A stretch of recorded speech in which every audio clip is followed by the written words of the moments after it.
बिस्मिल्लाहिर्रहमानिर्रहीम। अस्सलामु अलैकुम वरहमतुल्लाहि वबरकातुहू। व्यूअर्स, जैसा कि आपको मालूम है कि पंजाब यूनिवर्सिटी इस दफ़ा BA BSc पार्ट 2 का एग्ज़ाम ऑनलाइन लेगी।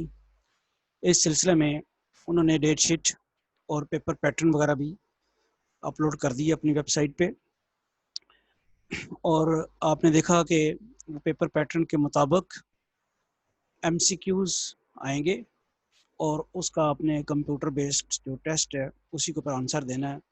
ऑप्शन होंगी और ऑप्शन में से एक ऑप्शन ठीक होगी, वो आपने उसको मार्क करना। अब ये जो एग्ज़ाम है इस दफ़ा जो BA BSc का हो रहा है, इससे पहले कभी इस तरह का एग्ज़ाम हुआ नहीं BA BSc का। इसलिए बच्चे जो हैं वो इस वक्त जो जो एग्ज़ाम में पीर हो रहे हैं उनके लिए ज़रा थोड़ी सी डिफ़िकल्टी है।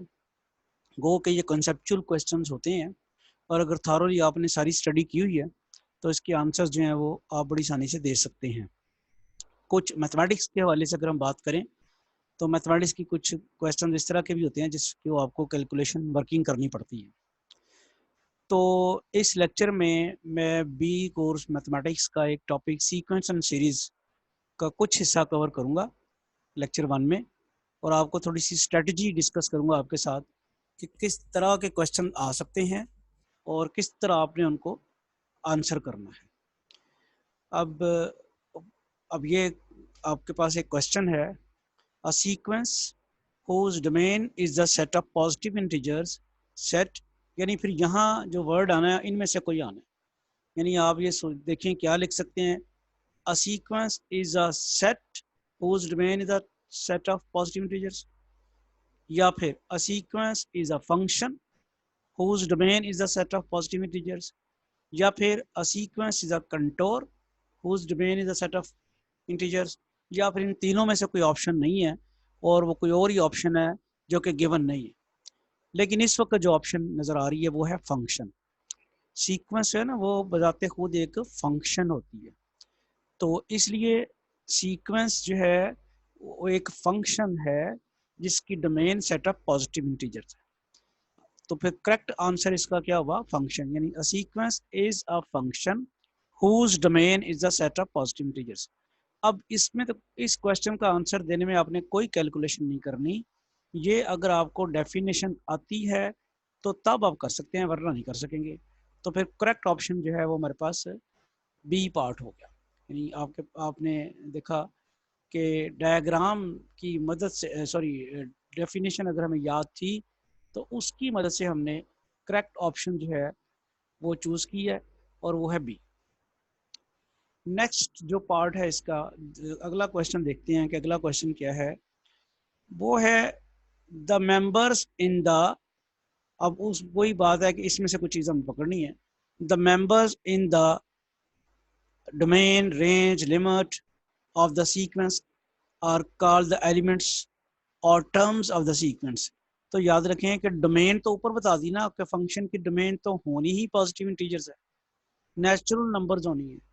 तो अब वो क्या बात कर रहा है, द मेंबर्स ऑफ द, अब जरी बात है किसकी आएगी फिर, डोमेन तो पहले से डिफाइंड है, सेट ऑफ नेचुरल नंबर्स। तो अब क्या होगा फिर, range. The members in the range of the sequence are called the elements of the terms, elements और the terms of the sequence. तो फिर करेक्ट ऑप्शन हमारे पास क्या हुई, इसका भी बी पार्ट ही ऑप्शन इसकी करेक्ट हुई। The members in the range of the sequence are called the elements or terms of the sequence. Now, going ahead, what is third part? For the sequence xn, ये आपको याद होगा sequence की nth term होती है जो bracket में लिखते हैं तो पूरी सीक्वेंस को रिप्रेजेंट कर रही होती है। xn is equal to n over n plus 1, we have x5। यानी इस सीक्वेंस के लिए फिफ्थ टर्म वो कहता है क्या होगी। तो इसके लिए मैं थोड़ी सी वर्किंग आपको करके दिखाता हूँ, अगर वैसे तो आसान है लेकिन चलें फिर भी कर लेते हैं। एक्स एन, nth टर्म दी हुई है n ओवर n प्लस 1। यहाँ n की जगह आपने 5 पुट किया, यहाँ n सब्सक्रिप्ट है, इसकी जगह 5 पुट किया। राइट हैंड साइड पे भी 5 ओवर 5 प्लस 1, 5 ओवर 5 प्लस 1 क्या हो गया, 5 ओवर 6। तो फिर करेक्ट ऑप्शन आपके पास आपको नज़र आ रही है, और वो करेक्ट ऑप्शन आपके पास सी है। 5 और 6 आपने कैलकुलेशन कर ली, उसकी कैलकुलेट कर लिया है और वो आपको नज़र आ गया। एक बात यहाँ ज़रा बताता चलूँ मैं आपको कि ये ज़रूरी नहीं है कि यही क्वेश्चन आना है भाई, ये तो जस्ट है। अब आपको सिर्फ पैटर्न आपने देखना कि इस किस्म का क्वेश्चन आए तो उसकी वर्किंग कैसे करनी। अब ये तो फार्मूला अगर चेंज कर दिया जाए तो क्वेश्चन आंसर कुछ और हो जाएगा। आपका सिर्फ वो x5 की जगह x10 कर दे तो आंसर कुछ और आएगा, तो क्वेश्चन भी बदल जाएगा। जैसा कि आप यहाँ पे देखें, आंसर हम अगर चेंज करते हैं, for the sequence xn n over 2n minus 1 x2 is this, तो once again we work here, xn है n over 2n minus 1, n की जगह आपने 2 डालना है, तो n की जगह 2 डाला, तो राइट साइड पे भी n की जगह 2, जहाँ n था वहाँ 2, जहाँ n है वहाँ पे 2, और अब इसकी कैलकुलेशन करें तो 2 over 4 minus 1, और वो देखते हैं तो क्या आता है 2 over 3। तो फिर आप देखते हैं कि इसकी करेक्ट ऑप्शन जो है वो है 2 over 3। नेक्स्ट पार्ट पे चलते हैं। तो नेक्स्ट पार्ट क्या है, ये डेफिनेशन टाइप है। A sequence that does not converge to some finite limit is said to be said to deviate diverge. इसके लिए प्रॉपर वर्ड जो है वो डाइवर्ज है। तो फिर इसका आंसर क्या हुआ, बी। इस क्वेश्चन का आंसर देने के लिए आपने कोई कैलकुलेशन नहीं करनी, ये तो आपको डेफिनेशन आती है तो फिर ये आप कर सकते हैं। तो लिहाजा आप देख रहे हैं कि a sequence is a function whose domain is a set of positive integers. The members in the range of the sequence are called the elements or terms of the sequence. इस सीक्वेंस के लिए हमारे पास answer जो है वो सी आया 5/6, और इस सीक्वेंस के लिए आंसर जो है वो वर्किंग हमने की थी 2/3 आया। और a sequence that does not converge to some finite limit is said to diverge। तो ये तो हमारे पास इसके आंसर्स आ गए। अगले पेज पे हम अगर जाएं तो फिर आप देखते हैं कि जो पहला क्वेश्चन है, पहले हम इसको ये जो क्लियर कर लें सब। हाँ जी, नेक्स्ट देखते हैं कि पार्ट क्या है। If xn is a convergent sequence such that xn converges to x and c is any arbitrary constant, then limit n approaches c xn। तो ये देखें कि कांस्टेंट c जो है वो लिमिट से बाहर चला जाएगा और limit n approaches infinity xn आ जाएगा, और वो किसके बराबर है, x के, क्योंकि उसने कहा हुआ है कि xn converges to x। Limit n approach, ये जब इस तरह लिखता है तो उसका मतलब होता है limit n approaches infinity xn is equal to x। तो दूसरा शॉर्टकट वे में इस तरह लिखता है xn कन्वर्जेस टू x। तो फिर इसका आंसर क्या आएगा, cx। और cx कहाँ पे है, इसका आंसर वो ये पड़ा हुआ है। Next fifth part, if xn is a convergent sequence such that xn converges to x and c is an arbitrary constant। इसका तो आपको अंदाजा हो गया होगा कि c तो अपनी जगह रहेगा और प्लस सीक्वेंस की लिमिट आ जाएगी, तो फिर आंसर इसका क्या आएगा, c प्लस x। नेक्स्ट देखते हैं,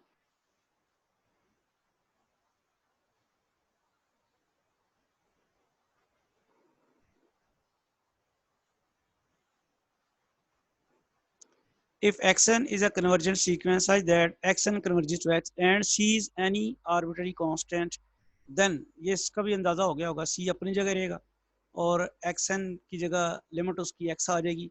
तो आंसर फिर आपका क्या बनेगा, आंसर बनेगा c minus x। xn and yn are convergent sequences such that xn converges to x, yn converges to y, limit xn plus, इसमें अब xn की लिमिट x है, yn की लिमिट y है, तो कन्वर्ज कहाँ पे करेगी फिर, डेफिनेटली x प्लस y पे कन्वर्ज करेगी। xn and yn are convergent sequences such that xn converges to x, yn converges to y, then इनके डिफरेंस जो है वो भी आपको अंदाजा हो गया कि डिफरेंस फिर जाहिर बात है उनकी लिमिट्स का डिफरेंस होगा। और करेक्ट ऑप्शन यहाँ पे फिर सी बी सॉरी,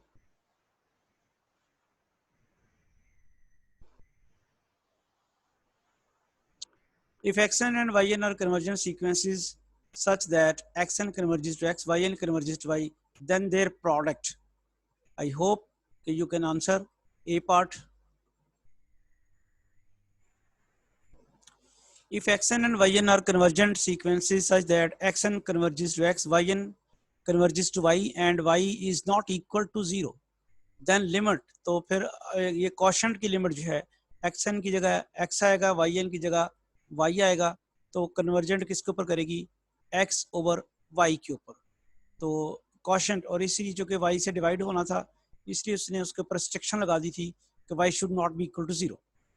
अब यहाँ पे देखते हैं xn converges to 2, yn converges to 3, then their product.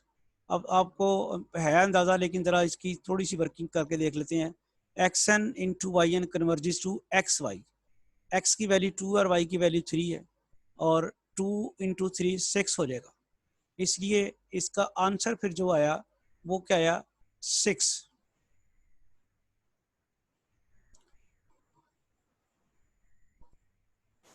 Next है xn converges to 2, yn converges to 3, then xn plus yn converges to, obviously it will converge to 5।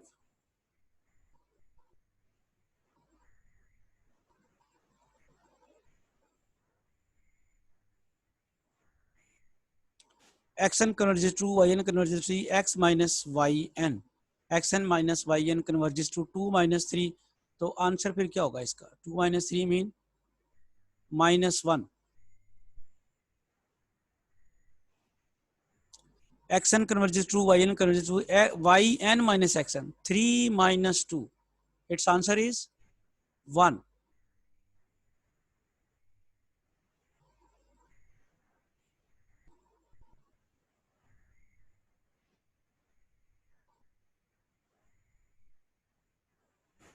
अच्छा, ये बड़ा ज़बरदस्त क्वेश्चन है। अब इसमें एनालिटिकल थिंकिंग है, और आप देख रहे हैं कि किस तरह से मैंने कन्वर्जेंस में इन्वॉल्व किया है इंटीग्रेशन को, सीक्वेंस की कन्वर्जेंस में, और ये जस्ट आईक्यू लेवल का क्वेश्चन बनता है। और आपका आईक्यू इन्हांस करने के लिए ज़रूरी नहीं कि इसी तरह का क्वेश्चन आए और इस तरह आपने करना है। तो सिर्फ आपने, अब ये बात का तो बच्चे देख के डर जाते हैं कि ये क्वेश्चन तो बुक में है ही नहीं है, तो कैसे करना है। तो don't worry, just think what is the question. है तो सीक्वेंस की है, एक्शन कन्वर्ज करती है इस इंटीग्रल के ऊपर, और ये इंटीग्रल जो है वो डेफिनेट इंटीग्रल है। yn converges to this integral and this is also definite integral. Then इसकी लिमिट, अब xn की लिमिट पहले कैलकुलेट करेंगे तो पता चलेगा, और yn की लिमिट कैलकुलेट करेंगे तो पता चलेगा क्या है, फिर उसका सम मालूम करेंगे। तो xn ये तो पता चल गया कि xn कन्वर्ज करती है इस इंटीग्रल के ऊपर। सिर्फ हमने अब वो कैलकुलेट करना है इंटीग्रल के, उसका आंसर क्या आता है। xn converges to 0 to 1 2x की इंटीग्रेशन करें तो आप सबको पता क्या आती है, 2x स्क्वायर ओवर 2, और फिर अपर लिमिट, ये अपने डेफिनेट इंटीग्रल है तो लिमिट्स भी लगानी है। कैसे लगाते हैं, यानी इसकी पहले इंटीग्रेशन 2 से कैंसिल हो गया, और फिर आप अपर लिमिट x की जगह 1, y की जगह 0, तो 1 आ गया। यानी इसका मतलब है कि ये हमने कैलकुलेशन कर ली है, xn जो है किसके ऊपर कन्वर्ज करती है, 1 के ऊपर। Similarly, we work about yn converges to 0 to 2 3x square dx, and if we integrated 3x cube over 3 will be cancelled out from the numerator and denominator, and then we have x cube. Then applying upper limit and lower limit, we will have 8. Now we have calculated this sequence converges to 1 and this sequence converges to 8. What should be the answer? 1 plus 8 means xn plus yn should converge at 1 plus 8. The answer is 9, and we should take here, sorry, not here. अब ये वहाँ पे आपने ज़रा carefully करना है, पता नहीं वहाँ पे शायद सेकंड ऑप्शन आपकी होगी कि नहीं होगी, तो टेक हेयर। तो पहले कैलकुलेशन, इस क्वेश्चन में तो आपको वर्किंग भी करनी पड़ी। अब ये देखिए कि आपको लग रहा था कि ये क्या मुसीबत आ गई है कि इंटीग्रेशन आ गई है बीच में, तो डोंट यू वरी, इसमें किसी कुछ और कैलकुलेशन जा सकती है। अभी मैं अगले क्वेश्चन आपको दूंगा, उसमें कुछ और भी कैलकुलेशन आ सकती है। अब आई होप कि आप ये कर सकते हैं। इसकी इंटीग्रेशन तो फिर वही आनी है, 2x स्क्वायर ओवर 2 तो कट गया, तो x स्क्वायर तो 1 आ जानी है, इसकी लिमिट, इसकी भी लिमिट 1 ही आ जानी है, तो फिर वही है क्वेश्चन, तो वही है। और x माइनस xn माइनस 1, तो y क्या करना फिर क्या है इसमें, 1 माइनस 8 आएगा, तो फिर आंसर इसका क्या आएगा, -7, तो इसका आंसर आ गया -7। 1 माइनस 8। अब इसमें भी वही है 1 और इन टू 8 है ना, फिर x इसकी लिमिट तो 1 हमने कैलकुलेट कर ली हुई है, इसकी लिमिट भी कैलकुलेट कर ली हुई है 8। तो प्रोडक्ट की लिमिट क्या आएगी 1 इंटू 8, 8 आ जाएगा इसका आंसर, और वो है यहाँ पे सी पार्ट। अच्छा जी, नेक्स्ट जो है अगर कोई है तो जी, ये 1 और ये 8, तो अब ये 8 minus 1, look at here Y N minus X N, तो 8 माइनस 1 जो है वो आपके पास 7 हो गया। तो होपफुली आपको ये डिस्कस हो गया होगा कुछ, हमने जस्ट स्टार्ट लिया है। तो नेक्स्ट जो हमारी आनी है लेक्चर्स आएंगे जिसमें बी कोर्स और ए कोर्स और जनरल मैथ में सारा इंशाल्लाह कवर कर दूंगा। आप ज़रा इसकी प्रैक्टिस करें बेटा।